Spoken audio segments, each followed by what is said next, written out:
आज का वचन, पहला पाठ, प्रेरित चरित अध्याय 19 पद संख्या 1 से 8। जिस समय अपोल्लोस कुरिन्थ में था, पौलुस भीतरी प्रदेशों का दौरा समाप्त कर एफेसुस पहुंचा। वहां उसे कुछ शिष्य मिले।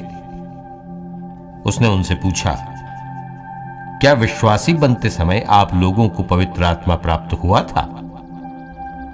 उन्होंने उत्तर दिया, हमने ये भी नहीं सुना है कि पवित्र आत्मा होता है। इस पर उसने पूछा, तो आपको किसका बपतिस्मा मिला?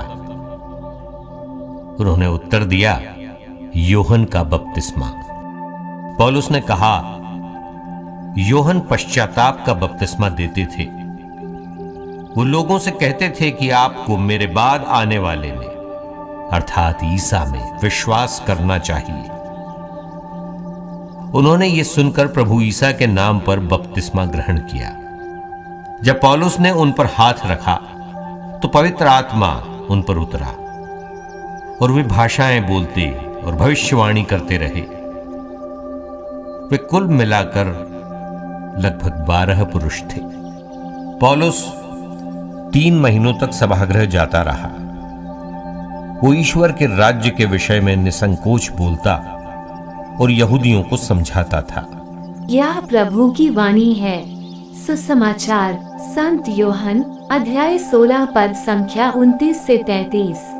उनके शिष्यों ने उनसे कहा, देखिए, अब आप दृष्टांतों में नहीं बल्कि स्पष्ट शब्दों में बोल रहे हैं। अब हम समझ गए हैं कि आप सब कुछ जानते हैं। प्रश्नों की कोई जरूरत नहीं रह गई है। इसलिए हम विश्वास करते हैं कि आप ईश्वर के यहां से आए हैं। ईसा ने उन्हें उत्तर दिया, क्या तुम अब विश्वास करते हो?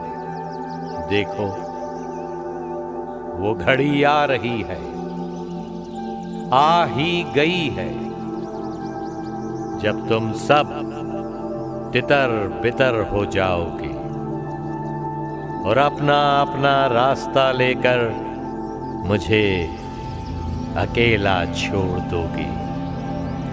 फिर भी मैं अकेला नहीं हूं, क्योंकि पिता मेरे साथ है।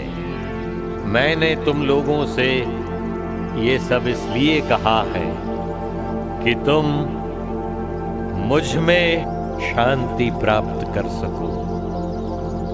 संसार में तुम्हें क्लेश सहना पड़ेगा, परंतु ढाढ़स रखो, मैंने संसार पर विजय पाई है। यह प्रभु का पवित्र सुसमाचार है। आमीन। आज का चिंतन, हमें न मूर्खों से व्यर्थ विवाद करना है और न ही ज्ञानियों से बहस करना है, चूंकि हम सब निरे इंसान हैं। कोई देवी या देवता नहीं। हमें अपना विचार व्यक्त करने का हक है और प्रश्न पूछने का भी। आज के सुसमाचार में हम देखते हैं कि शिष्यों ने ईसा से कहा, देखिए, अब आप दृष्टांतों में नहीं बल्कि स्पष्ट शब्दों में बोल रहे हैं। पर जब ईसा ने अपने दुख भोग तथा मरण के विषय में भविष्यवाणी की, वह घड़ी आ रही है, आ ही गई है, और तुम सब तितर बितर हो जाओगे और अपना अपना रास्ता लेकर मुझे अकेला छोड़ दोगे, तो उनके शिष्य बहुत दुखी तथा उदास हो गए। परंतु ईसा उन्हें अपनी शांति का आश्वासन देते हैं। ईसा द्वारा उन्हें शांति मिलेगी, भले ही दुनिया उनसे घृणा करेगी। ईसा ने जो शांति का उपहार दिया है, वह केवल उन लोगों के लिए है जो उन पर विश्वास करते हैं, उन पर निर्भर हैं, उन पर भरोसा करते हैं और जो लोग उनके जीवन में बने रहते हैं। ईसा ने जो शांति प्रदान की है, वह पिता ईश्वर की है, दुनिया उसे नहीं दे सकती। ईसा से संयुक्त रहने पर शिष्यों की दुनिया में जीत होगी।